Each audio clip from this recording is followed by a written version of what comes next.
اعوذ باللہ من الشیطان الرجیم بسم اللہ الرحمن الرحیم وَأَنزَلْنَا إِلَيْكَ الْكِتَابَ بِالْحَقِّ مُصَدِّقًا لِمَا بَيْنَ يَدَيْهِ مِنَ الْكِتَابِ وَمُهَيْمِنًا عَلَيْهِ فَاحْكُم بَيْنَهُم بِمَا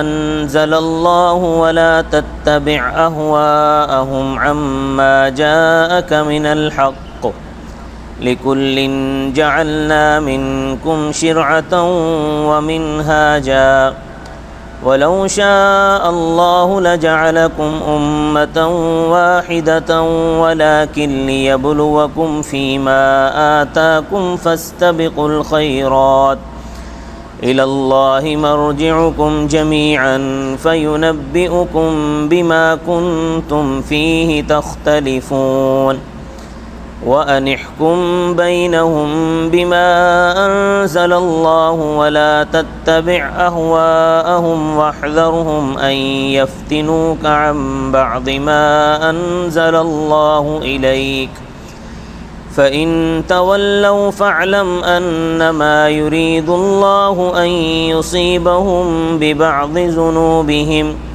وَإِنَّ كَثِيرًا مِّنَ النَّاسِ لَفَاسِقُونَ أَفَحُكْمَ الْجَاهِلِيَّةِ يَبْغُونَ وَمَنْ أَحْسَنُ مِنَ اللَّهِ حُكْمًا لِقَوْمٍ يُوقِنُونَ صدق اللہ العظیم۔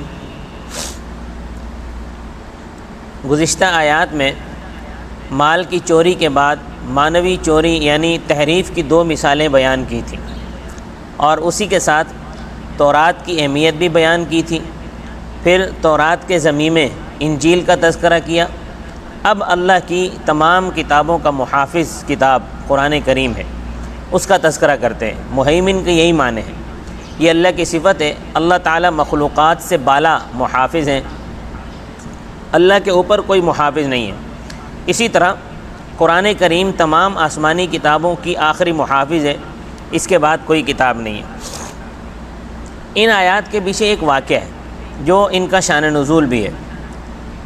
یہود کے چار بڑے علماء عبداللہ بن سوریہ، کعب بن اسد، ابن صلوبہ اور شاس بن عدی، یہ لوگ حضرت صلی اللہ علیہ وسلم کی خدمت میں حاضر ہوئے اور عرض کیا کہ آپ جانتے ہیں کہ ہم یہود کے علماء اور پیشوا ہیں، اگر ہم مسلمان ہو جائیں تو سب یہود مسلمان ہو جائیں گے، مگر ہماری شرط یہ ہے کہ ہمارا ایک مقدمہ آپ کی قوم کے لوگوں کے ساتھ ہے، فرضی یا حقیقی جو بھی، ہم یہ مقدمہ آپ کے پاس فیصلے کے لیے لائیں گے، اگر آپ اس کا فیصلہ ہمارے حق میں کریں تو ہم مسلمان ہو جائیں گے۔ تو ایسی صورت میں ایک داعی کی لالچ یہ ہو سکتی ہے کہ فیصلے میں ذرا سی اونچ نیچ ہو جائے تو کیا حرج ہے، ایک قوم پوری حلقہ بخوش اسلام ہو جائے تو کچھ مذائقہ نہیں۔ تو اس وقت یہ آیات نازل ہوئیں اور آپ صلی اللہ علیہ وسلم کو متنبہ کیا کہ آپ یہود کے مسلمان ہونے کے لالچ میں عدل و انصاف کا خون نہ کریں، اللہ کے نازل کردہ قوانین کے خلاف ہرگز فیصلہ نہ کریں، نہ کلی خلاف ورزی ہو اور نہ جزوی خلاف ورزی ہو، اور آپ صلی اللہ علیہ وسلم اس کی پرواہ نہ کریں یہ مسلمان ہوتے ہیں یا نہیں ہوتے، ان کو چھوڑ دیں ان کے حال پر۔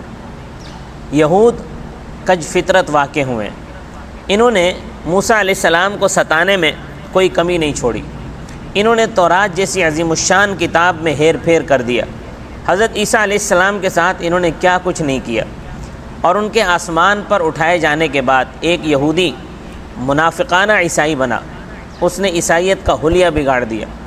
پھر جب اسلام کا دور آیا تو پہلے وہ نبی صلی اللہ علیہ وسلم کے پیچھے پڑے، اللہ نے آپ کی حفاظت فرمائی اور ان کی طرف مائل نہیں ہونے دیا، مگر بہت جلد عبداللہ بن سبا یہودی منافقانہ طور پر مسلمان ہوا اور اس نے اسلام کے متوازی ایک مذہب شیعت کی بنیاد ڈالی، مگر اسلام کو نقصان نہیں پہنچا سکا، اس لیے کہ یہ آخری دین ہے اور قیامت تک کے لیے اس کا بقا، اس دین کا بقا مقدر ہے، یہ جتنی سازشیں کر لیں یہ انشاءاللہ اسلام کو نقصان نہیں پہنچا سکتے۔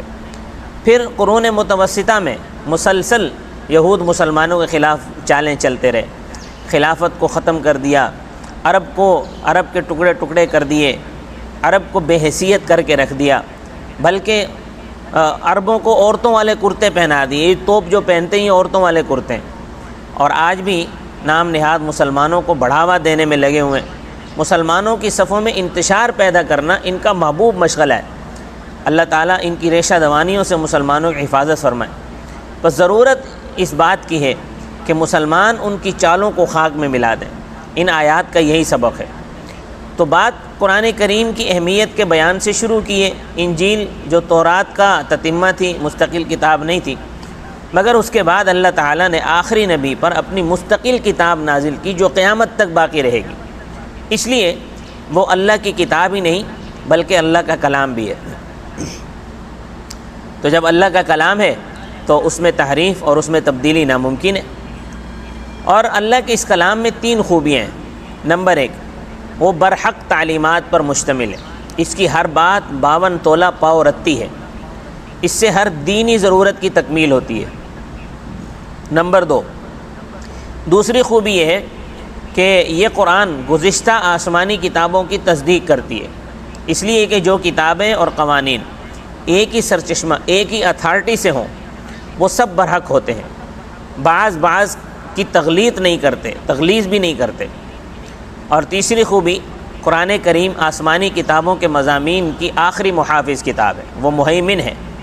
اب کوئی دوسری ناسخ کتاب نہیں آئے گی۔ جیسے اللہ تعالیٰ مہیمن ہے، وہ مخلوق کے آخری محافظ ہیں، ان سے بالا کوئی محافظ نہیں۔ تو فرمایا وَأَنزَلْنَا إِلَيْكَ الْكِتَابَ بِالْحَقِّ، اور ہم نے آپ صلی اللہ علیہ وسلم کی طرف یہ کتاب نازل کی جو برحق تعلیمات پر مشتمل ہے، مصدقا لما بین یدیہ من الکتاب، جو ان کتابوں کو سچا بتاتی ہے جو اس سے پہلے نازل ہو چکی ہیں، ومہیمنا علیہ، جو آسمانی کتابوں کے مضامین کی محافظ ہے۔ اب جب قرآن کریم برحق تعلیمات پر مشتمل ہے تو اس پر پوری طرح عمل ضروری ہے۔ اللہ تعالیٰ کا دین جو نازل کیا گیا ہے یہ عمل کرنے کے لیے نازل کیا جاتا ہے۔ تو پس قاضی خواہ فیصلہ مسلمانوں کے لیے کریں یا غیروں کے لیے کریں، شریعت اسلامیہ سے بال برابر بھی انحراف کرنے کی اجازت نہیں ہے۔ نہ رشوت لے کر، نہ رعایت کر کے، فیصلہ کر کے اپنا دامن داغدار نہ کریں، کیونکہ انصاف ہی سے جہان کی رونق ہے۔ اگر انصاف نہیں ہوگا تو پورا جہان بے رونق ہو جائے گا۔ شان نزول کے واقعے میں یہود کے اکابر نے چاہا تھا کہ نبی صلی اللہ علیہ وسلم کا پاؤں پھسلا دیں، مگر ان آیات نے آپ صلی اللہ علیہ وسلم کو چکنا کر دیا اور غلط فیصلے کی نوبت ہی نہ آئی۔ اور یہ بھی معلوم نہیں کہ کوئی نزاعی معاملہ تھا یا محض فرضی بات تھی، مگر قضات کے لیے اللہ پاک نے ہدایت نازل فرما دی کہ جو قاضی بنے یہ ان کے لیے ہدایات ہیں۔ فرمایا فاحکم بینہم بما انزل اللہ، پس جب یعنی قرآن کریم پر حق کی تعلیمات پر مشتمل ہے، جب قرآن کریم حق کی تعلیمات پر مشتمل ہے تو پھر آپ لوگوں کے درمیان فیصلہ کریں بما انزل اللہ، اس کے مطابق جو اللہ نے نازل کیا ہے، ولا تتبع اہواءہم، اور لوگوں کی خواہشات کی پیروی نہ کریں اس سے ہٹتے ہوئے، یعنی قرآن سے ہٹتے ہوئے۔ عما جاءک من الحق، جو برحق بات آپ صلی اللہ علیہ وسلم کے پاس آ چکی ہے، یعنی آپ کے پاس جو برحق بات آ چکی ہے اس سے ہٹتے ہوئے آپ لوگوں کی خواہش کی پیروی نہ کریں۔ یہود و نصارہ جو اسلام کی دعوت قبول نہیں کرتے تھے، اس کی وجہ شریعتوں کا اختلاف تھا۔ اسلامی شریعت ان کی شریعت سے قدرے مختلف تھی، عبادت کے طریقے اور بعض دوسرے احکام موسیٰ علیہ السلام اور عیسیٰ علیہ السلام کی شریعتوں میں بھی مختلف ہیں۔ حالانکہ عیسیٰ علیہ السلام خاتم الانبیاء بنی اسرائیل ہیں، اور عیسیٰ علیہ السلام پر جو کتاب نازل ہوئی انجیل، یہ تورات کا ضمیمہ ہے، مگر شریعتوں میں قدر اختلاف ہے جو ان کو ایک نہیں ہونے دیتا۔ شریعت محمدیہ یہ تو مستقل شریعت ہے، اس کا سابقہ شریعتوں سے اختلاف تو ناگزیر ہے، اس لیے ان کو اسلام کے نئے احکامات پر عمل کرنا بھاری معلوم ہوتا تھا۔ کیونکہ ہوتا یہ ہے کہ لوگ جب کسی ایک طریقے کے عادی ہو جاتے ہیں اور وہ اس کو بالذات دین سمجھنے لگتے ہیں تو نئی بات قبول کرنا طبیعت پر بھاری ہوتا ہے اور طبیعت اس کے لیے آمادہ نہیں ہوتی۔ اگرچہ وہ نئی بات برحق ہو۔ جیسے آپ اس کی مثال یوں سمجھ لیں کہ جو لوگ بدعات اور رسومات میں مبتلا ہیں، تو جن لوگوں میں، جس قوم میں یہ بدعات اور رسومات جڑ پکڑ لیتی ہیں، تو ان سے ان بدعات اور رسومات کو اکھاڑنا یہ سخت دشوار ہوتا ہے۔ کبھی تو لڑائی جھگڑوں کی نوبت تک آ جاتی ہے، مگر یہ سب جھگڑے بھی نیکی کے کاموں میں شمار کیے جاتے ہیں، ان کا مردانہ وار مقابلہ کرنا بھی جہاد ہے۔ اس لیے اب اہل کتاب کو سمجھاتے ہیں کہ اللہ نے اپنی حکمت بالغہ سے رسولوں کو الگ الگ شریعتیں دی ہیں۔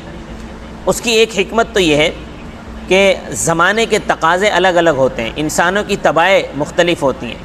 اگر سب کے لیے ایک ہی شریعت ہوتی تو مشکلات پیش آتی۔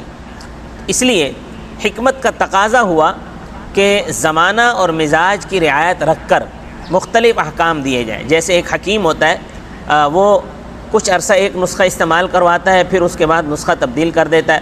تو در حقیقت نسخہ تبدیل کرنے میں جو مریض ہے اس کی طبیعت کی مصلحت ملحوظ ہوتی ہے۔